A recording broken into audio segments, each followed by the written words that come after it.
अस्सलाम वालेकुम कराची, अस्सलाम वालेकुम पाकिस्तान। दुनिया भर में जहाँ जहाँ मुझे सुना जा रहा है और देखा जा रहा है फेसबुक लाइव स्ट्रीमिंग पे, उन सभी को मेरा सलाम।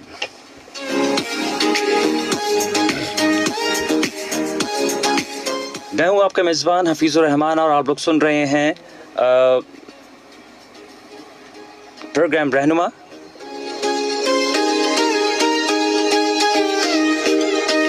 सिर्फ सिंध पुलिस FM 88.6 पर।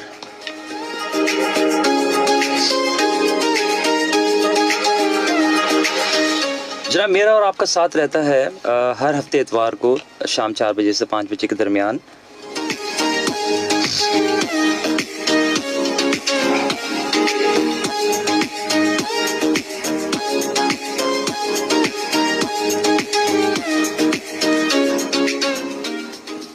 थोड़ा सा इस प्रोग्राम के बारे में बता दूं रहनुमा आपको। इसमें नॉर्मली मैं बुलाता हूं इंडस्ट्री से, एजुकेशन से एक्सपीरियंस लोगों को, और जो अपनी फील्ड के अंदर अपना नाम बहुत कमा चुके हैं या कमा रहे हैं, और उनसे लेते हैं रहनुमाई आपके लिए।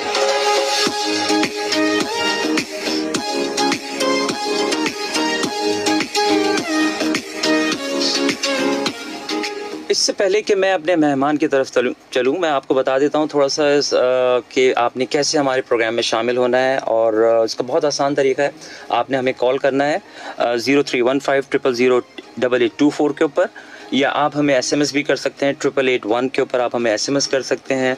और आप हमारी फेसबुक जो पेज है उस पर जाके आप हमें कमेंट्स कर सकते हैं। उसके ऊपर जब आप कमेंट्स कर रहे हो तो लाइक भी कर दें, शेयर भी कर दीजिए।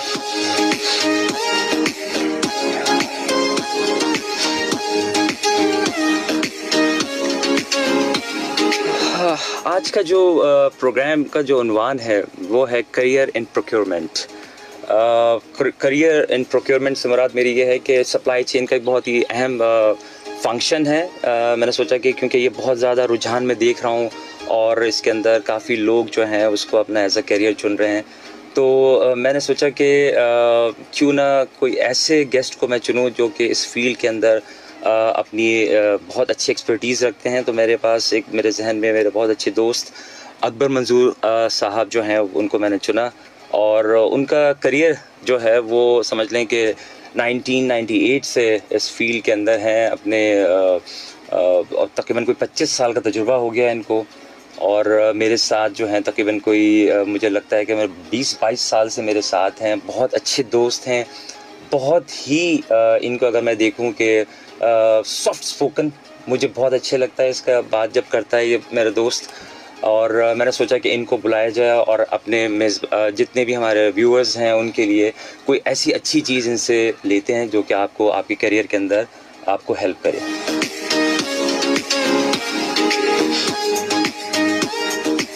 इस वक्त जो है वाइस प्रेसिडेंट हैं, हेड हैं प्रोक्योरमेंट के फैसल बैंक के अंदर। और इससे पहले जो है इनका जो सफ़र है वो मैं आपको ये बताऊं कि स्टूडेंट काउंसलिंग से इन्होंने स्टार्ट किया था, बिज़नेस स्कूल्स के अंदर ये रहे हैं। और इसके अलावा जो है उसके बाद फिर आहिस्ता आहिस्ता स्लोली इन्होंने फिर इंडस्ट्री की तरफ आए, बैंकिंग इंडस्ट्री की तरफ आए। बार्कलेज उन्होंने ज्वाइन किया मेरे सामने, फिर उसके बाद फिर ये हबीब बैंक में रहे, फिर कुछ अर्से मिज़ान बैंक में भी इन्होंने काम किया है, फिर तामीर माइक्रो फाइनेंस के अंदर फिर रहे ये। उसके बाद अभी जो है मैंने आपको बताया कि फैसल बैंक के साथ हैं। मैं चाहूँगा कि हमारे अकबर जो हैं ये इसको खुद ही थोड़ा सा ज़रा बताएं कि इस जर्नी क्या है। अकबर अस्सलाम वालेकुम, कैसे हैं आप? खैरियत से ठीक ठाक हैं? वालेकुम अस्सलाम हफीज़ भाई, मैं बिल्कुल ठीक हूँ अल्हम्दुलिल्लाह। बहुत बहुत शुक्रिया आपका। नहीं, थैंक यू आपका, क्योंकि आपने टाइम निकाला। और हमारे जो ऑडियंस हैं, व्यूअर्स हैं, उनके लिए ऐसा टाइम निकालना बहुत मेरे लिए बहुत अहमियत का हामिल होता है कि कोई हमारे लिए टाइम निकाले और यहाँ पे आए और हमारे लिए साथ कुछ अपनी एक्सपीरियंस शेयर करे। बहुत शुक्रिया अकबर आपका। थोड़ा सा ज़रा आप, अगर मैंने कुछ कमी कर दी है आपकी, क्योंकि माशाल्लाह से you have such an experience professional thorough gentleman, थोड़ा सा आप मुझे बताइए क्या आपका ये सफ़र कहाँ से, मैंने करियर काउंसलिंग से स्टार्ट किया और अब या माशाल्लाह से you are heading a procurement at Faisal bank, क्या कैसा रहा था? थोड़ा सा बताइए प्लीज़ हमें। बिस्मिल्लाहिर्रहमानिर्रहीम। Thank you very much Hafeez भाई। आपके सामीन को और आपके नाजरीन को मेरा सलाम, अस्सलाम वालेकुम। जैसा कि आपने कहा, हम लोग तकरीबन 23 साल से दोस्त हैं, जी, जी, 2001 से, ठीक है। मुख्तलिफ ऑर्गेनाइजेशंस में हम साथ काम करते रहे। मेरा सफ़र जो शुरू हुआ वो हुआ 1998 में as a student counsellor, career counsellor, student consultant. Then मुख्तलिफ ऑर्गेनाइजेशंस, इंस्टीट्यूशंस में मैंने जो है as a student affairs marketing भी की, और एडवर्टाइजिंग, ब्रांडिंग, साथ साथ अपनी एजुकेशन को मैं कंप्लीट करता रहा। उसमें भी प्रोग्रेस रही अल्हम्दुलिल्लाह। ग्रेजुएशन की, फिर मास्टर्स किया। तो जब जो काम किया उसी की तालीम हासिल की अल्हम्दुलिल्लाह। जब मार्केटिंग कर रहे होते थे, ब्रांडिंग और एडवर्टाइजिंग को प्रैक्टिस कर रहे होते थे, तो MBA मार्केटिंग किया। देन जब उसमें अल्हम्दुलिल्लाह अच्छी प्रोग्रेस रही, अपनी कैरियर में हाइट्स को अचीव किया, अपने कैरियर को बेहतर तौर पे प्रोग्रेस कर पाए, तो मैं बैंकिंग का सफ़र शुरू किया 2007 में मीज़ान से। मैंने रिटेल बैंकिंग को ज्वाइन किया, but immediately after 6 month I join Barclays. Barclays उस वक्त न्यूली लॉन्च था। I was the founding member. मैंने उनको बहुत इनिशियल लेवल पे ज्वाइन किया। तो वहाँ से फिर एक नया सफ़र शुरू हुआ एडमिनिस्ट्रेशन का, जनरल एडमिनिस्ट्रेशन का। और I feel my self lucky अल्हम्दुलिल्लाह कि मुझे वो एक्सपोजर्स मिले और मुझे वो चांसेस मिले जो नॉर्मली शायद लोगों को इतने आराम से नहीं मिलते इन देयर प्रोफेशनल जर्नीज। तो I came to know about sourcing through my organisation. एक ट्रेनिंग हुई, हमें सोर्सिंग के बारे में पता चला। तो फिर जो है सोर्सिंग के बारे में पढ़ना शुरू किया, और सोर्सिंग को प्रैक्टिकली जो है प्रैक्टिस की, एक्सपोजर हासिल किया, साथ साथ सर्टिफिकेशंस, कोर्सेज भी की अल्हम्दुलिल्लाह। जो कहते हैं ना कि मैं एक्सीडेंटली प्रोक्योरमेंट या सप्लाई चेन में नहीं आया। मैंने इसको बाकायदा स्टडी किया अल्हम्दुलिल्लाह। और जैसे मैंने कहा कि मुझे अपॉर्चुनिटीज़ मिली, तो मैं उसमें अपने लैडर को प्रोग्रेस करता गया। और मुख्तलिफ ट्रेनिंग्स, मुख्तलिफ मेरी ऑर्गेनाइजेशंस का थैंक यू जिन्होंने मुझे जो है उन ट्रेनिंग्स के अंदर जो है वो पुश किया, मुझे उन प्रोसेस से गुजारा। So I become the procurement and supply chain. आपकी एक मैं देख रहा था प्रोफाइल के अंदर, तो एक चीज़ मैं देख रहा था कि लम्स से भी आपकी कोई आपने कोई ट्रेनिंग जी, लीडरशिप का एक प्रोग्राम बताइए थोड़ा सा, बताइए। लीडरशिप प्रोग्राम, लीडरशिप का एक कोर्स मेरी अभी करंट ऑर्गेनाइजेशन जिसके लिए मैं काम कर रहा हूँ, उन्होंने मुझे अपॉर्चुनिटी दी। और मैंने वो ट्रेनिंग कोर्स लम्स का जो होता है एक वो मैंने कंप्लीट किया अल्हम्दुलिल्लाह। लीडरशिप प्रोग्राम, जब आप कैरियर में प्रोग्रेस कर रहे होते हैं तो डेफिनेटली आपको खुद को भी ज़रूरत होती है मुख्तलिफ ट्रेनिंग्स की। एक तो आपको अप टू डेट रखना होता है अपने आप को with the technology advancement and all that, ताकि आप पीछे ना रह जाएं। प्लस ये कि आप नए ट्रेंड्स, नई टेक्नोलॉजीज़ को भी कवर कर रहे होते हैं। तो और आपकी ख़ुद को भी ट्रेनिंग की ज़रूरत होती है। अब आप जब रोल में इन्हांस होते हैं तो आपको काम करना नहीं, कराना होता है। तो उसमें इमोशनल इंटेलिजेंस भी आती है, उसमें अपनी टीम को भी आपने मैनेज करना होता है, उसके अंदर आपने अपने आप को भी मैनेज करना होता है। डिफरेंट स्टेजेस आते हैं। आप तो खुद माशाल्लाह I mean more than 2 decades आपका भी एक्सपीरियंस हो गया है। तो आप तो समझते हैं कि पहले हम खुद करते थे, फिर जब कराने के वाला टाइम आया, सुपरविजन का टाइम आया, टीम लीडरशिप वाला टाइम आया, टीम लीड का टाइम आया, तो आपको खुद को भी ज़रूरत होती है। इमोशनल इंटेलिजेंस है, how to deal with your team, ये सारी चीज़ें आपको ज़रूरी होती हैं। तो with the passage of time trainings तो मैं समझता हूँ कि ज़रूरी है, आपके साथ चलता रहना चाहिए सिलसिला, लर्निंग का रुकना नहीं चाहिए। सही है, सही है। चलें यार, ये कॉल बहुत आ रही है, मैं देख आपकी इजाज़त से कॉल अगर हम ले लें अगर, ठीक है। तो लाइन ड्रॉप हो गई है, चलें ठीक। अच्छा, ये मुझे बताइए कि क्या ये जो है अगर इस तरह से लें कि इफ़ेक्टिव प्रोक्योरमेंट कितनी ज़रूरी होती है किसी भी इदारे की परफॉर्मेंस के अंदर? देखिए, प्रोक्योरमेंट जो है ना बड़ा क्रिटिकल रोल है। सप्लाई चेन, प्रोक्योरमेंट, सोर्सिंग किसी भी इदारे के लिए। और अब आफ्टर पोस्ट कोविड जो है ना ये चीज़ बहुत ज़्यादा हाईलाइट भी हुई है, रियलाइज़ भी किया है कंपनीज़ ने। Strategic sourcing, procurement, supply chain अब जो है वो it's came into the business right now. वरना नॉर्मली एक ट्रेंड होता था, एडमिनिस्ट्रेशन में लोग होते थे जो प्रोक्योरमेंट को लुक आफ्टर कर लेते थे, और वो with the passage of time जो है वो ग्रेजुअली इम्प्रूव कर रहे हैं, स्पेशलाइज्ड हो गई चीज़ें। Now this thing is becoming specialised. मैं ये देख रहा हूँ, आपने अभी बात ये की कि लोग एडमिनिस्ट्रेशन में होते थे तो वो इस चीज़ को भी टैकल कर लेते थे। नाउ यू आप कहने की नाउ दिस, जब भी मैं ये देख रहा हूँ कि काफ़ी जो है रुझान बढ़ रहा है, मैंने ये सोचा कि इसके ऊपर एक प्रोग्राम किया जाए कि ये ताकि आपकी बात को मैं काटूंगा, sorry. Sourcing, procurement, supply chain evolve हुई है स्ट्रेटेजिकली टेक्नोलॉजी एडवांसमेंट के बाद, ठीक है। पोस्ट कोविड आपको ये चीज़ रियलाइज हुई दुनिया में, आपने इस चीज़ को एक्सपीरियंस किया कि अगर सब कुछ बंद हो जाए तो कैसे काम करना होगा, ठीक है। वेयरएज जैसे मैंने कहा कि हमारी ट्रेनिंग्स का पार्ट होता था, और अगर आप MNC मल्टीनेशनल कॉर्पोरेशंस में काम कर रहे हो तो आपको ये प्रैक्टिस पहले से होती थी कि जी आपने रिमोटली कैसे काम करना है, आपने वर्क फ्रॉम होम कैसे करना है। बिल्कुल सही। तो वर्क फ्रॉम होम और रिमोटली काम करना जो लोगों ने, जो मेजॉरिटी ने, आई थिंक सब ने तो नहीं, जो मेजॉरिटी ने आपको एक्सपीरियंस किया कोविड या प्री पोस्ट कोविड, वो हम यूज टू थे। वी गॉट लकी अल्हम्दुलिल्लाह। अगेन मैं वही कहूँगा कि जी 2007-8 से आप यूज टू थे ये अपने बॉसेस को, लाइन मैनेजर्स को रिपोर्ट करना, रीजन्स में रीजनल टीम के साथ कोऑर्डिनेट करना। अच्छा। फिर जब टेक्नोलॉजी एडवांसमेंट हुई तो ग्लोबली जो है ना वो दुनिया सुकड़ गई। जब सुकड़ गई तो आपके पास मोर ऑप्शंस आए सप्लायर्स के, मोर ऑप्शंस आए। आप जो लोकल सिर्फ मार्केट को एक्सप्लोर करते थे तो आपने इंटरनेशनल मार्केट को एक्सप्लोर करना शुरू किया। जहाँ वो एडवांटेजेस लेके आए वहाँ डिसएडवांटेजेस भी आए, चैलेंजेस भी आए। आपको फिर उन सप्लायर्स को, उन वेंडर्स को कंट्रोल करना, उसमें रिस्क का फैक्टर भी आया, रिस्क मिटिगेशन भी आई। So now it's complete become, I mean science तो थी बट अब दुनिया ने रियलाइज किया, और रियलाइज करने के बाद ये हुआ कि आपने उसको प्रैक्टिस करना शुरू किया। तो फिर जो है ना एक बूम आया सप्लाई चेन में ग्रेजुएशन करने का, मास्टर्स करने का। आप तो इस टाइम से गुजरे यूनिवर्सिटी टाइम्स में, आपने देखा है कि 2000s में एक टाइम था कि लोग कंप्यूटर साइंस की तरफ जाते थे बहुत ज्यादा। जी बिल्कुल, ठीक है। और आप और हम पुश कर रहे होते थे कि PPA में एडमिशन हो जाए, मगर लोग कोशिश करते थे कि नहीं हमें तो BS चाहिए, और 2 years का BS होता था। फिर चीज़ें इवॉल्व हुई, चीज़ें इम्प्रूव हुई, 4 year के BS प्रोग्राम आने लगे। फिर उसके साथ साथ आपने देखा फिर MBA और BBA का एक टाइम आया। MBA BBA के अंदर फिर स्पेशलाइजेशन आने लगी। पहले तो एक जर्नल होती थी, फिर फाइनेंस MIS को मर्ज करके हमने आपने इनोवेटिव आइडियाज क्रिएट किए, प्रोग्राम्स लॉन्च किए। ठीक है। आप लोग एकेडमिक टाइज पे बनाते थे, हम मार्केटिंग करते थे उसकी, स्टूडेंट्स को, स्टूडेंट अवेयर्स, पेरेंट्स को उसके बारे में एजुकेट करना।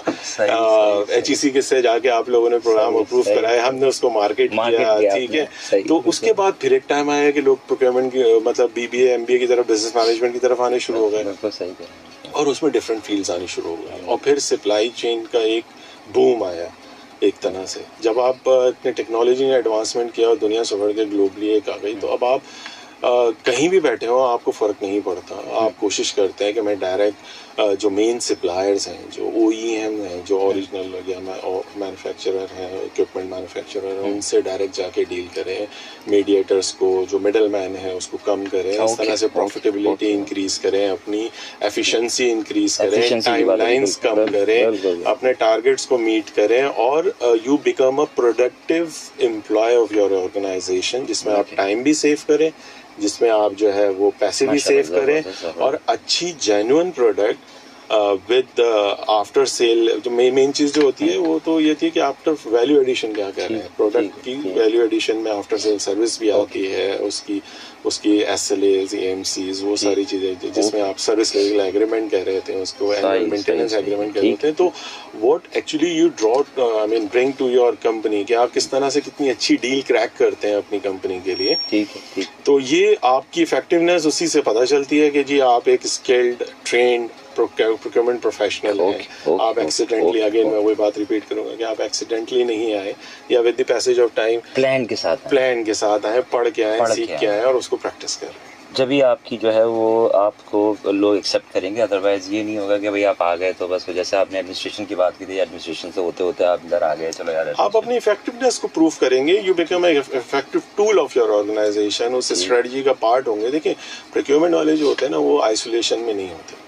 सप्लाई चेन प्रोक्योरमेंट जो है ना, इसकी नज़र होती है पूरी जो overall strategy of the organisation होती है उसके ऊपर। आपके गोल्स क्या हैं, आपके फ्यूचर प्लान्स क्या हैं। वो एक सवाल हम नहीं पूछते थे, या हमसे जब हम MBA कर रहे थे अर्ली 2000 में, तो आपको याद होगा कि मास्टर्स के टाइम पे हमसे पूछा जाता था where you want to see yourself after 5 years। ठीक है। तो मार्केटिंग में हम नॉर्मली क्या कहते थे, I want to be head of marketing या CEO of the organisation.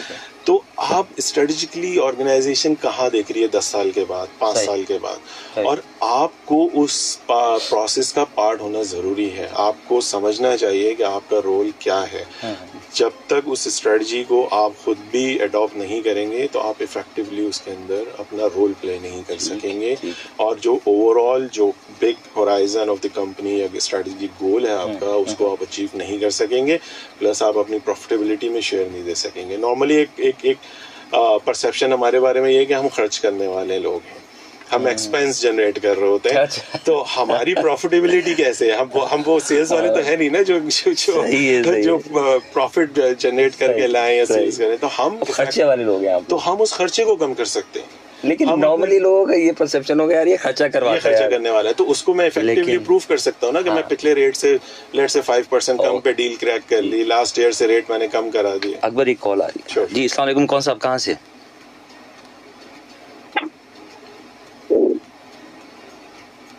Hello, वालेकुम सलाम। मैं आपसे शो सुना जी पूछिए। बात कर रही हूँ। जी बोलिए। जी, आपका नाम क्या है भाई? जी मेरा नाम हफीजुर रहमान है। तो बहुत अच्छा हो रहा है आपका शो, अच्छा हो रहा है, शुक्रिया। आपके मेहमान, अच्छा आपके मेहमान को भी अस्सलाम वालेकुम। वालेकुम सलाम। जी आप मेरे कुछ मेहमान से कुछ पूछना चाहेंगी? नहीं। अच्छा, ओके राइट, थैंक यू, बहुत शुक्रिया। बहुत अच्छा हो रहा है। बहुत शुक्रिया, थैंक यू वेरी मच। आप सुनते रहिएगा, राइट, थैंक यू। अच्छा अकबर, ये मुझे बताइए कि थोड़ा सा हम बात कर लें टेक्नोलॉजी के ऊपर भी, अगर हम बात कर लें आपकी फील्ड के अंदर टेक्नोलॉजी का क्या मतलब इम्पैक्ट आया है अभी तक? आप थोड़ा सा बताएं टेक्नोलॉजी का इम्पैक्ट। तो देखिए सब जगह आया है, AI आर्टिफिशियल इंटेलिजेंस हो गई, आपकी जो एडवांसमेंट है टेक्नोलॉजी में, आपके डिफरेंट टूल्स हैं, आपकी forecasting, planning, prediction, inventory management, ये सब चीज़ों के अंदर आप जो है टेक्नोलॉजी इन्वॉल्व हो गई है। आप अपनी इन्वेंट्री मैनेजमेंट्स, अपनी रीऑर्डरिंग, अपनी सेफ्टी स्टॉक्स, मिनिमम थ्रेशहोल्ड्स और उसके बाद रिपीट ऑर्डर, इन सारी चीज़ों को अब आपने टेक्नोलॉजिकली उन प्रोसेसेस को जो है वो एक तरह से आपने ऑटोमेट कर दिया उन सारी चीज़ों को जो नॉर्मल जनरल प्रोसेस होते हैं, ताकि आपकी एक तो जो है ना टाइम ज़्यादा कंज्यूम ना हो उन चीज़ों पे जो BAU वर्क है, जिसमें बिजनेस एज यूजुअल हम बात कर रहे होते हैं, आप स्ट्रेटजिकली ज़्यादा काम करें। तो टेक्नोलॉजी एडवांसमेंट्स हर चीज़ में आ गई है, आपके पास टूल्स आ गए हैं जिसमें AI के थ्रू आप अपने प्रीवियस डेटा को जो है ना इवैल्यूएट करते हैं और आगे की फोरकास्ट जनरेट करते हैं। अब जैसे समर्स आ गया तो दिसंबर या जनवरी में कोई भी कॉल्स आ रही हैं, जरा कॉल ले लेते हैं प्लीज, देखते हैं जी। अस्सलाम वालेकुम, कौन साहब कहाँ से? वालेकुम अस्सलाम। साहब नहीं है, खादिम मोहम्मद नाजिर जी और साहब शो में खुशामदीद, सर बखैर रख ले, खुशहाल हो, बखैर रख ले, बहुत शुक्रिया। कोई सवाल है हमारे गेस्ट के लिए? जी मैं इनकी इंस्पेक्शन इस तरीके से ये गाइड कर रहे हैं। अगर मैं कहता हूँ कोई युग जैसा अनपढ़ शख्स जो रिक्शा ड्राइवर है, अगर इनके साथ 6 महीने गुजारेगा ना तो वो भी बेहतरीन बिजनेस करने के काबिल बन जाएगा। जी बिल्कुल। और हमें आप जैसे लोगों को जरूरत है हमारी बेहतरीन और अच्छी लर्निंग कर सके, ताकि हम लोग अपने कारोबार के लिए कदम उठा सके। बिल्कुल। मैं आपकी सुन रहा हूँ, ये सोच कि शायद आप हमारे लिए कोई ऐसी बात करें जिससे हम अनपढ़ लोग भी फायदा उठा सके। जी शुक्रिया, अल्लाह। बहुत शुक्रिया जी, थैंक यू। अच्छा अकबर, हमने जो है वो आपने टेक्नोलॉजी की बात की है आपने, और टेक्नोलॉजी के अंदर आपने AI की बात कर ली है आपने चैटबॉट की बात की है आपने। इसके अलावा जो है आप कौन से ऐसे पर्टिकुलर टूल्स हैं जो कि आप अभी इस वक्त अपनी करंट ऑर्गेनाइजेशन के अंदर यूज़ कर रहे हैं? डिफरेंट टूल्स हैं। देखिए अगेन ये डिपेंड करता है कि आपकी नेचर ऑफ वर्क क्या है, आप किस इंडस्ट्री के लिए काम कर रहे हैं। आप लेट से अगर मेरा ताल्लुक बैंकिंग से है तो मे बी शायद मेरे बैंक में या मुझे उस टूल की इतनी ज़रूरत ना हो जितनी एक मैन्युफैक्चरिंग यूनिट के अंदर ज़्यादा यूनिट है। टूल्स की अगर हम बात करें, ऑरिकल है, सैप है, सैप के मुख्तलिफ वेरिएंट हैं, सैप अरूबा है, इन्वेंट्री मैनेजमेंट की अगर आप बात करें, आपके पास भी डिफरेंट रिपोर्टिंग सॉफ्टवेयर्स हैं, आपके पास डैशबोर्ड्स होते हैं जो आपको टाइम टू टाइम बेसिस पे अपडेट कर रहे होते हैं। जैसे मैंने कहा, रीऑर्डरिंग के अलर्ट्स आ रहे होते हैं आपके पास। पावर बीआई के बारे में क्या आपकी वो है, पावर बीआई हो या डेटा एनालिटिक्स? देखिए, पावर बीआई, डेटा एनालिटिक्स, ये आपको जो है ना आपकी इसको कहते हैं इन्वेंट्री मैनेजमेंट में और बाकी चीज़ों में हेल्प आउट करता है जब आप फोरकास्टिंग कर रहे होते हैं, जब आप आगे की प्लानिंग कर रहे होते हैं। प्रीवियस डेटा को एनालिसिस करते हुए वो आपको ये बात बता रहे होते हैं कि आपने कितना ऑर्डर करना है। ऐसा तो नहीं कि आपने बहुत ज़्यादा ऑर्डर कर दिया, वो इन्वेंट्री आपके पास जो है स्टोर में मौजूद है, आपका कैश फ्लो भी इंगेज है उसके अंदर, आपकी वेयर हाउसिंग की कॉस्ट भी बढ़ रही है, आपकी सिक्योरिटी सेफ्टी की कॉस्ट भी बढ़ रही है, और सीजन अभी है नहीं फॉर एग्जाम्पल। तो समर से पहले आप समर की प्लानिंग करें, मगर विंटर की प्लानिंग समर में नहीं करें। ठीक है, बिल्कुल सही। तो समर में विंटर की प्लानिंग करेंगे, परचेजिंग नहीं करेंगे। ठीक है, तो ये बीआई हो गया, बिजनेस इंटेलिजेंस हो गया, या एआई टूल्स हो गए, ये आपको इसी तरह से इसमें हेल्प आउट कर रहे होते हैं कि जब आप अपनी प्लानिंग कर रहे होते हैं, अपनी रिपोर्टिंग जनरेट कर रहे होते हैं, अपनी BAU एक्टिविटीज़ को परफॉर्म कर रहे होते हैं, तो आपको नज़र रखने के लिए आसान हो जाता है कि जी अच्छा ये इन्वेंट्री लेवल डाउन है, तो आप फॉरेन स्टोर मैनेजर से पूछते हैं कि यार ये डाउन क्यों है, सेफ्टी स्टॉक से नीचे चला गया, तुमने रिप्लेनिशमेंट क्यों नहीं किया। ऑटोमेशन में आप अपनी सिस्टम्स को इस तरह से बिल्ड कर देते हैं कि एक मिनिमम सेफ्टी स्टॉक या थ्रेशोल्ड आपने रखा हुआ है, जैसे ही वो उसको हिट करता है, whether you are in the office और नॉट, वो ऑटोमेटिकली वो जो है ईमेल जनरेट हो जाए और ऑर्डर प्लेस हो जाए टू योर अप्रूव वेंडर, जिसके साथ रेट्स और आपकी टर्म एंड कंडीशंस अप्रूव है। और अगर वो अप्रूव नहीं है तो वो फिर उसकी प्रोक्योरमेंट प्रोसेस की तरफ चला जाए, ताकि आप मतलब अगर कोई एनुअल लीव पे फॉर एग्जांपल आप छुट्टी पे हैं, हाफिज भाई नहीं है मौजूद, तो ये तो नहीं है कि काम रुक जाएगा सारा, ठीक है, इदारा बंद हो जाएगा। तो अब 2 दिन के बाद हाफिज भाई आए तो पता लगा तुम फट गया फॉर एग्जाम्पल जी, टोनर खत्म हो गया, पेपर खत्म हो गया, काम नहीं हो सकता, अपनी दुकान बंद करो यार, आज दुकान बंद है, हाफिज भाई को बताओ, ऐसा नहीं होगा। तो हमारे केस में बैंक बंद कर दो जी, आज अकबर साहब मौजूद नहीं, अकबर साहब मौजूद नहीं है, कुछ नहीं होगा। तो ऑटोमेटेड चीजें आपको ना, ये सिस्टम आपको ये चीजें ये लग्जरी देते हैं। अच्छा, फिर आप प्लानिंग कर सकते हैं, फिर आप डिफरेंट नेटवर्क्स में जाते हैं, कॉन्फ्रेंसेस में जाते हैं, सेमिनार वेमिनार्स को अटेंड करते हैं। अच्छा, एक बात, अभी हम बैठे हुए थे गपशप लगा रहे थे, उसमें आपने कहा था कि आपने इतना यानी कि उसको वो कर दिया, ऑटोमेट कर दिया है कि जो आपका जो वो है एम्प्लॉय है, वो खुद अगर कोई एक मामूली सी कोई चीज़ कोई रिक्वेजिशन देना चाहता है कोई अपनी चीज़ की, तो वो अपने एंड से दे सकता है और उसको इशू भी, ऐसी कोई चीज़ भी प्रोविजन है टेक्नोलॉजी के अंदर? बिल्कुल ऐसा है। देखिए, मैंने जैसे कहा ऑटोमेशन हम कर रहे हैं, तो ऑटोमेशन में हर चीज़ आ जाती है, हर प्रोसेस को ऑटोमेट कर रहे हैं हम, पेपर भी सेव कर रहे हैं, सस्टेनेबिलिटी की तरफ भी जा रहे हैं, ग्रीन सोर्सेज, ग्रीन एनर्जी की तरफ भी जा रहे हैं। तो हमारी कोशिश ये है कि हम पेपरलेस एनवायरनमेंट की तरफ चले जाएं, ताकि और दूसरा ये कि ह्यूमन लेस एनवायरनमेंट हो, सीमलेस आपकी प्रोसेसेस हो। अगर आप अपने ऑफिस में यहाँ बैठे हैं और आपको फील होता है, और आपका जो स्टोर है या जो आपका प्रोक्योरमेंट मैनेजर है वो कहीं इस्लामाबाद में या ग्लोबली अगर आप किसी कंपनी में काम कर रहे हैं, उसमें भी सिंगापुर में कहीं बैठा है, सही है, और उसका टाइम जोन अलग है, आपका टाइम जोन अलग है, तो मतलब आप क्या वो वेट करेंगे कि जी उसकी सुबह हो 5 बजे तो मैं सुबह 5 बजे उठ के उसको ईमेल करूँ या कॉल करूँ या उसको बताऊँ? नहीं, आप अपने सिस्टम्स को इस तरह से बिल्ड करते हैं कि आपने यहाँ से रिक्वेजिशन ड्रॉप डाउन की, उसमें चीज़ें सेलेक्ट की और अपने ऑर्डर कर दिए। प्रोसेसेस वो जब अपने टाइम जोन के हिसाब से उसको एक्सेस करेगा, उसको वहाँ वो चीज़ इन्फॉर्म हो जाएगी, स्टोर में वो रिक्वेजिशन चली जाएगी। एक पूरा प्रोसेस होता है। देखें, आपने रिक्वेजिशन दी, आपके लाइन मैनेजर ने उसको अप्रूव किया या उसको चैलेंज करके वापस किया कि नहीं हफीज़, आप जो मांग रहे हो वो बहुत ज़्यादा क्वांटिटी मांग रहे हो, या मेरे बजट में ये चीज़ इतनी नहीं है मौजूद, हमने इसका बजट कम रखा था, ठीक है, ट्रेनिंग्स हैं और दूसरी चीज़ें हैं, तो वो सारी चीज़ें आप जो है उसको देखते हो, उसको अप्रूव करते हैं। जब वो अप्रूव होती है तो फिर वो नेक्स्ट लेवल पे जाती है, जो स्टोर इंचार्ज है या जो प्रोक्योरमेंट मैनेजर है या जो एडमिन का बंदा है, वो उसको देखता है कि क्या मेरे पास इन्वेंट्री में ये चीज़ इस क्वांटिटी में मौजूद है, और अगर मौजूद है तो क्या मैं सारी इनको दे सकता हूँ।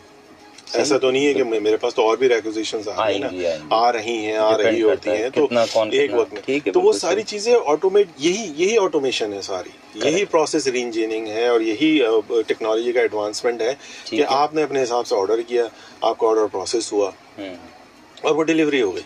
राइट, ठीक है। अब जैसे आप खुद भी एक्सपीरियंस कर रहे होते हैं, हम भी एक्सपीरियंस कर रहे होते हैं। मैंने एक जो है ऑनलाइन चैनल पे जाके कहीं जो है वो अपना एक ऑर्डर प्लेस किया, ठीक है। अब उसमें लिखा हुआ आ रहा है 48 आवर्स में डिलीवरी हो जाएगी। अब मैं जैसे आपको बताऊं, डेल ये क्लेम करता है यूएस में कि जी हम 48 आवर्स में यूएस में कहीं भी आप ऑर्डर करेंगे विद इन 48 आवर्स हम आपको आपका सिस्टम डिलीवर कर देंगे। ऐसे ही ठीक है। पिज्जा का है 30 मिनट्स में आपको मिल जाएगी, ठीक है। तो आप अब कस्टमर के पास जो है ना वो उसका लेवल बहुत वो हो गया, फ्रस्ट्रेशन बहुत जल्दी आ जाती है उसके पास, वो ब्रांड लॉयल्टी वाली रही नहीं, तो लोग बहुत जल्दी चॉइसेस बहुत ज्यादा हो गए, तो लोग बहुत जल्दी स्विच कर जाते हैं। तो सर्विस इस वक्त कस्टमर सेंट्रिक अप्रोच सारी ही बिजनेसेस में चल रही है।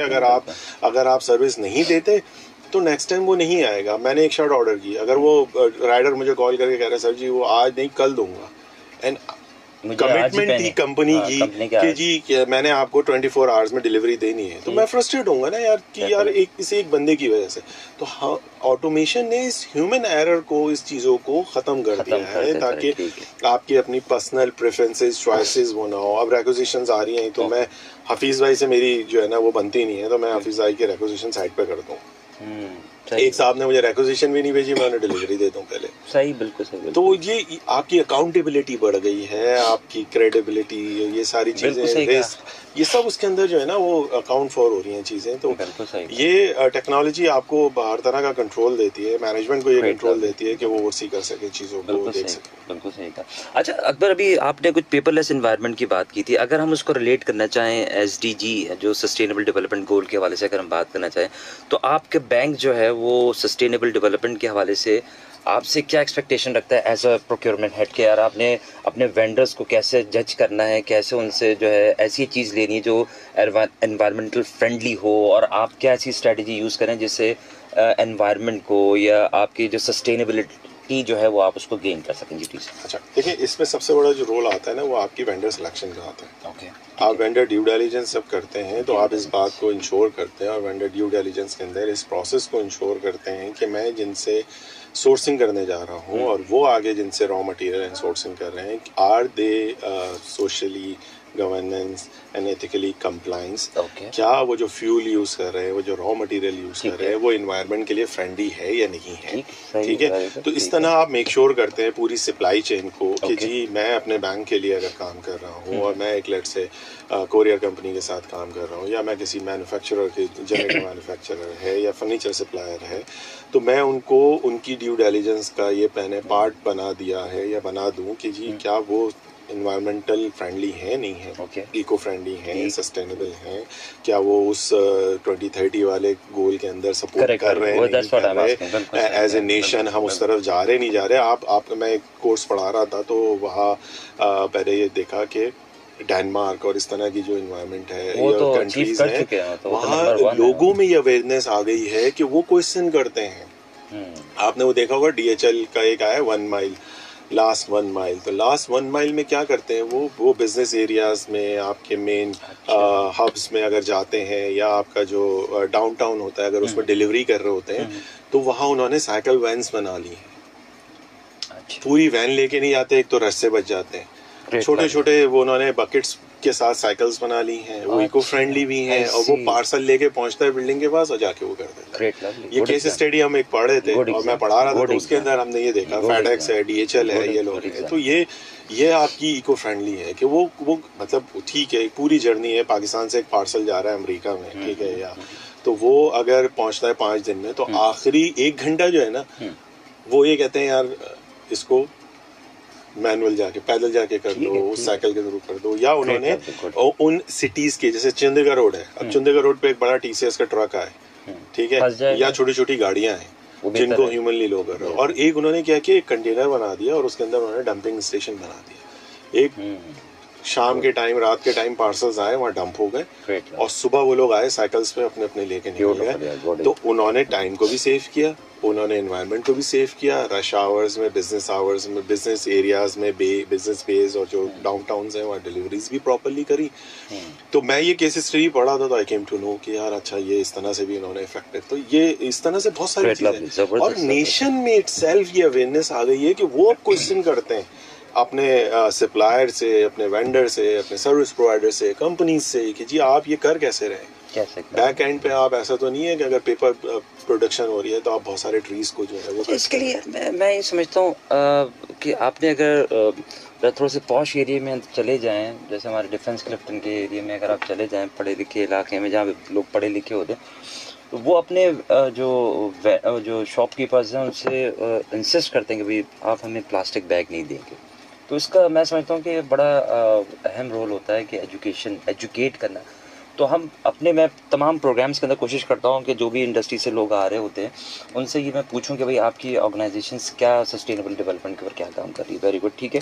अच्छा, मुझे एक मिसाल मेरे ज़हन में आ रही है। बोलें। आप ट्रैफिक रूल्स आपको पता है, हमें सबको पता है, लाइसेंस होल्डर भी हैं हम सब, ठीक है। हम इन कराची की सड़कों पे गाड़ियां भी चलाते हैं, शहर फैसल पे आते हैं, खुद ही बेल्ट लग जाती है, ठीक है।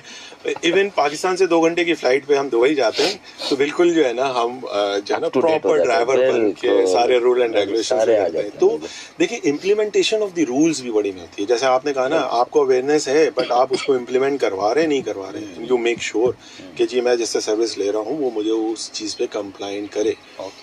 आप अगर फार फ्लंग एरियाज में सिटी के आउटस्कर्ट्स में निकल जाए, वहाँ लोग नहीं प्रैक्टिस करते क्योंकि वो अपने बेसिक मसलों से ही नहीं निकले हैं। ठीक है, सही। उसको पानी की फिक्र है, बिजली की फिक्र है, तो वो सस्टेनेबिलिटी और इन चीज़ों पे कहाँ सोचेगा यार। उसको तो ये फिक्र है कि रात में लाइट चली जाएगी और सुबह पानी पड़ना है और ऑफिस भी टाइम पे पहुँचना है। एक अकबर एक कॉल ले लें जी। अस्सलाम वालेकुम, कौन सा, आप कहाँ से जी? जी बोलिए सर। अच्छा, ये जनाब दोनों साहिबान को मेरी तरफ से खैर मौजूद है, लेकिन ये 2 चीजें मैं एक्सपोज करूंगा, चाहेंगे इस पर कंसंट्रेट कीजिएगा, इजी नहीं लीजिएगा। फोकस इस्तेमाल करते हैं कि छोड़ने नहीं है, बस यही चीज लेनी है, बस कंसिडर करें वो मीन्स एनिमी चीज। अब आप अपने बेटे को फोकस करेंगे, बेटे के साथ ही कोई दुश्मन फेस कर सकते हैं। तो टेक्नोलॉजी यूज करते हुए वर्ल्ड का जरूर ख्याल करना चाहिए कि कौन सा वर्ड यूज होना चाहिए, कौन सा नहीं। For example environment and atmosphere, and if you will take environment, you are going to spoil your family. If you will take atmosphere, you are going to colonize your family. अच्छा, एक और अभी world use हुआ था आपकी गुफ्तगू में, माशाल्लाह बहुत ही असल में हैवी प्रोग्राम है ये। इसलिए जैसे ये सुनती रहती है आप लोगों को, उससे तो काम करते हैं कि डायरेक्टर जो होते हैं, मैनेजमेंट के डायरेक्टर जो होते हैं, और उनके करता के लाइक ये प्रोग्राम है। तो वो लफ्ज मेरे ज़हन से निकल गया, मुझे याद आता तो मैं फिर कभी कॉल कर लूँगा। बहरहाल टेक्नोलॉजी के टूल्स यूज करते हुए जरूर शेयर किया करें। शुक्रिया। ठीक है, जी थैंक यू वेरी मच, बहुत शुक्रिया, थैंक यू। अच्छा अकबर, मुझे ये बताइए, क्योंकि हमारा टाइम जो है ना वो ज़रा शॉर्ट हो रहा है और हमें बहुत सारी चीज़ें आपसे पूछनी है। ये बताइए क्या चैलेंजेस फेस कर रहे हैं, किया है आपने over a period of time इस फील्ड के अंदर, आपने क्या चैलेंजेस हैं, 1-2 कोई ज़रा बता दें आप, ज़रा चैलेंजेस क्या फेस किए अभी तक आपने? स्किल्ड जो है स्टाफ या स्किल्ड लेबर या स्किल्ड लोग जो हैं वो पहले आपको कम मिलते थे, ठीक है। अब ग्रेजुअली वो चीज़ें हो रही हैं। आपको अवेयरनेस के थोड़े इश्यूज चैलेंजेस थे, अंडरस्टैंडिंग के थे, लोग उस तरह से इसको अडॉप्ट नहीं कर पाते थे as a separate field. Supply chain को, प्रोक्योरमेंट को उस तरह से इम्पोर्टेंस नहीं मिलती थी जो अब मिलनी शुरू हो गई है। तो with the passage of time gradually ये चैलेंजेस हैं। प्लस ये है कि टेक्नोलॉजी जैसे एडवांस हो रही है तो आपको भी अपने आप को अपग्रेड करना है। अगर आप अपग्रेड नहीं करेंगे तो आप पीछे रह जाएंगे। अच्छा, मुझे थोड़ी सी फिर जब आपने बात कर दी कि चैलेंजेस में बहुत अहम चैलेंज है आपका कि आपको स्किल्ड लोग नहीं मिलते, तो what are the skills that you are looking for, या आप क्या ऐसी अपने अगर किसी को अपॉइंट करने जा रहे हैं अपने सबऑर्डिनेट को या अपनी टीम में किसी को लेना चाह रहे हैं, तो आप उसके अंदर कौन सी ऐसी स्किल्स हैं जो कि आप देखना चाहेंगे? प्लीज चंद अच्छा, जो मेरी नॉर्मली देखिए बात होती है, जैसे आपको तो पता ही है, हमारा ये शौक भी है, पैशन भी है कि giving back to the society पे भी हम लोग अमल करना शुरू हो गए हैं, अब उस एज में इस लेवल पे आ गए हैं कि कुछ ना कुछ तो सिखा सकते हैं, किसी को कुछ ना कुछ बता सकते हैं। बिल्कुल सही। तो मैं अपने वीकेंड्स नॉर्मली कोशिश करता हूँ इसी तरह की एक्टिविटीज में engage रहूं, जैसे आपके पास आ गया, कहीं गैस स्पीकर दे देती है। मैं इस प्लेटफॉर्म को यूज करते हुए थैंक्स करूंगा अपनी वाइफ का कि वो मुझे जो है बिल्कुल इतना सपोर्ट करती है। मैं भी जो है मैं आपके बिहाफ पे भी मैं कह देता हूँ भाभी को कि बहुत शुक्रिया आपने इनको इजाजत दी यहाँ पे आने की। नहीं, इसके अलावा भी घर से हम सेमिनार कर रहे होते हैं, वेबिनार कर रहे होते हैं, या घर की कोई कमिटमेंट और उसके बीच में बाज़ दफ़ा वो चीज़ें चल रही होती हैं, तो I mean really thanks to her. नहीं बिल्कुल सपोर्ट करती हैं, उसके बगैर तो मुमकिन नहीं है। मुमकिन नहीं है, फैमिली की सपोर्ट के बगैर हम कुछ भी नहीं कर सकते भाई। डेफिनेटली। अगर आप कोई सोच रहे हैं, कोई अच्छी चीज़ सोच रहे हैं कि आप अपनी जो है वो सोसाइटी को रिटर्न करें, तो उसके लिए आपको अपनी फैमिली को पहले प्रायोरिटी देनी होती है। उसके बाद अगर वो आपको परमिशन देते हैं कि भाई अपना भी, असल में आप देखें ना सैटरडे संडे जो है भाई सोचने के लिए भी तो पीस ऑफ माइंड चाहिए, और वो पीस ऑफ माइंड वही क्रिएट करके देती है आपको, वो एक्चुअली स्पेस देती है। बाकी सारी टेंशन है अपने एंड तक रोक के, घर की सारी चीजें। हम इसके ऊपर भी कोई प्रोग्राम कर सकते हैं इनको ट्रिब्यूट देने के लिए, वाइफ को ट्रिब्यूट नहीं, अभी मदर्स डे गया है उसी को मैं उसको यूज करते हुए ट्रिब्यूट देने की कोशिश कर रहा हूँ इस प्लेटफॉर्म को, कि जी अगर वो हमें ये स्पेस ना दे तो हम इस तरह सोच के और ये सारी चीजें ना कर सके। अब मैं अगर वीकेंड्स पे कहीं जाता हूँ किसी गेस्ट स्पीकर सेशन के लिए, या किसी वैसे कोई नेटवर्किंग सेशन हमारा चल रहा होता है, मैं हमारी एक ऑर्गेनाइजेशन है CIPS, chartered institute of procurement and supply chain, उसके बारे में थोड़ा सा बताएं ना, क्या है वो इंटरनेशनल आपका, क्या आपकी उसके अंदर इन्वॉल्वमेंट है? जैसे मैंने कहा कि मैं पढ़ के इस फील्ड में आया, तो जब मुझे मैंने इसके बारे में पढ़ना शुरू किया तो मुझे पता चला, I was in Telenor at that time, Barclays Telenor, तो आई केम टू नो कि जी जो इंटरनेशनल डिप्लोमा सर्टिफिकेशंस होते हैं उसमें सिप्स का एक बहुत बड़ा रोल है, अच्छा इंपॉर्टेंट रोल है। और भी सर्टिफिकेशन से मैं ये नहीं कह रहा, बट मैं क्योंकि सिप्स से ज़्यादा हूँ, और इनका प्रॉपर एक पूरा डिग्री सिस्टम है। आई मीन अगर आप एक जूनियर प्रोफेशनल हैं, आप 2-3 इयर्स का वर्किंग एक्सपीरियंस है, you have done your MBA in supply chain, तो आप सिप्स की तरफ जा सकते हैं। सिप्स आपको 2 इयर्स की 3 इयर्स की वर्किंग की बेस पे एक वेवर देता है कि you can directly join to the level 4, level 2, level 3, level 4। तो आप directly maximum entry point is level 4 है। तो आप with the help of your मतलब with the help of your experience और अपनी डिग्री आप डायरेक्टली लेवल 4 के लिए क्वालिफाई करते हैं। उसमें आप कोर्सेज अटेम्प्ट करते हैं, साल में 2 दफ़ा उनके पेपर्स होते हैं, आप उनको ऑनलाइन पेपर्स देते हैं। सर्टिफिकेशंस आपकी ग्रेजुअली इंक्रीज करती है। पहला सर्टिफिकेट होता है, फिर डिप्लोमा होता है। 4th year is your certificate, 5th year is your diploma and 6th year is your advance diploma. ठीक है।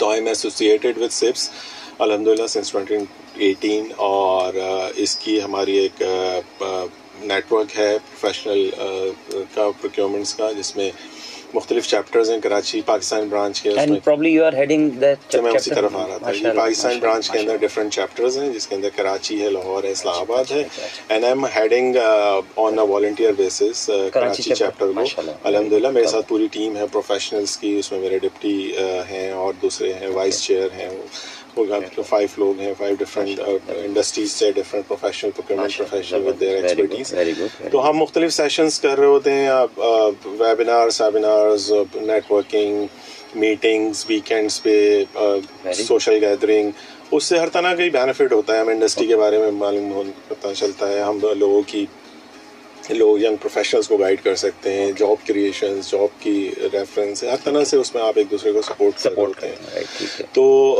अपने आप को जो आपने सवाल किया था कि जी कैसे वो कर सकते हैं, तो आप अपने आप को टेक्नोलॉजी के साथ प्लस एजुकेशन वाइज अपने ऊपर मेहनत करते रहें, अपने आप को कंटिन्यूसली इम्प्रूव करते रहें। जैसे IT की फील्ड में हम कहते हैं कि जी कंटिन्यूसली आपने करना है। जैसे डॉक्टर्स हैं, वो कंटिन्यूसली सर्टिफिकेशन एंड कोर्सेज करते रहते हैं।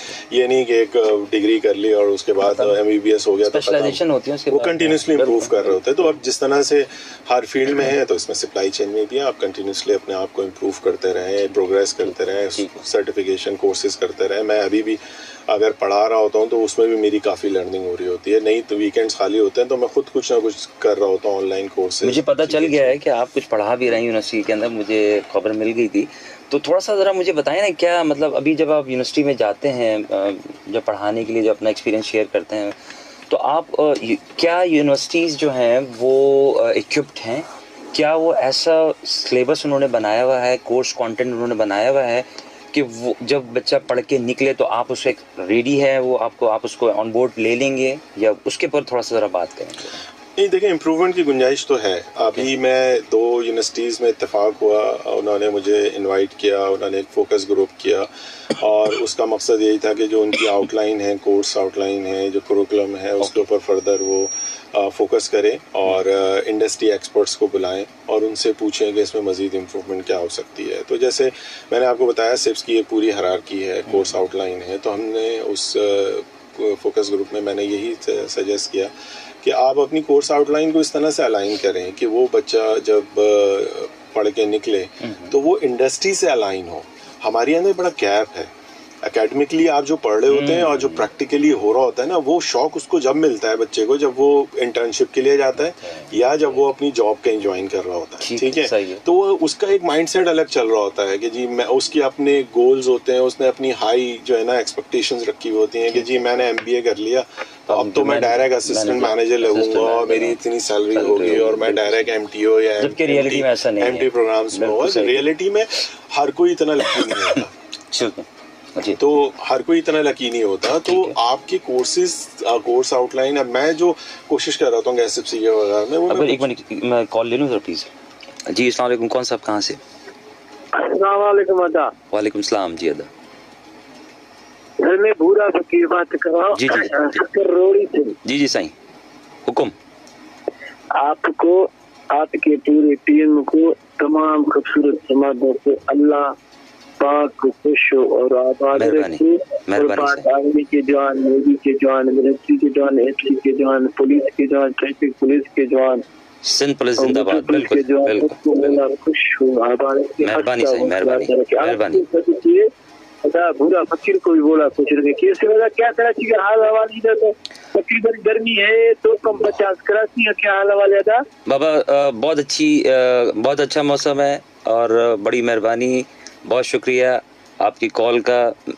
आप गौर से जरा सुनते रहे प्रोग्राम को, बहुत शुक्रिया, थैंक यू वेरी मच। माशाल्लाह माशाल्लाह, आपका प्रोग्राम वेरी नाइस, आपका कचेरी वेरी नाइस।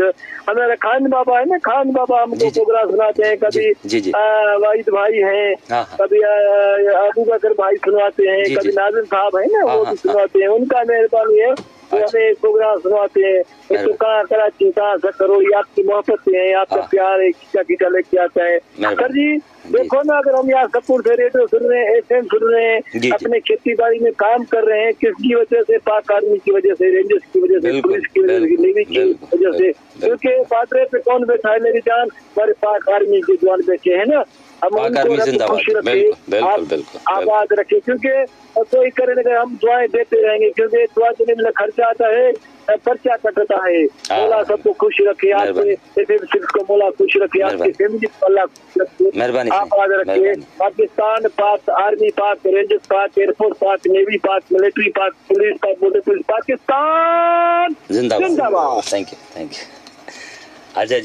अच्छा जी अकबर, हम कुछ बात कर रहे थे उसके हवाले से, करिकुलम के हवाले से बात करें। तो मैं आपको यही बता रहा था कि उस फोकस ग्रुप में हमने ये सजेशंस दी कि जी आप अपने जो करिकुलम और जो कोर्स आउटलाइंस हैं उनको इंडस्ट्री से अलाइन करें। ठीक तो है? अभी इसको क्या कंडीशन क्या है? जैसे आपने अभी बताया कि 2 बिजनेस स्कूल्स के अंदर आपने विजिट किया एज अ करिकुलम एडवाइजर के तौर पे। गैप है। तो उसके लिए आपकी क्या रिकमेंडेशन आपने दी? अगर आप इफ यू कैन मैंने जैसे कहा कि जी आप, जैसे मैंने आपको बताया कि सिप्स की एक आउटलाइन है। अगर आप वो कोर्सेज, वो जो प्रैक्टिकल चीज़ें हैं, अगर वो आप अपनी कोर्स आउटलाइन में ऐड कर लें, तो once a person graduate from the business school, तो वो MBA की डिग्री के साथ साथ just need to appear in the exams और उसकी वो सर्टिफिकेशन भी कंप्लीट हो जाएगी। ठीक है ना?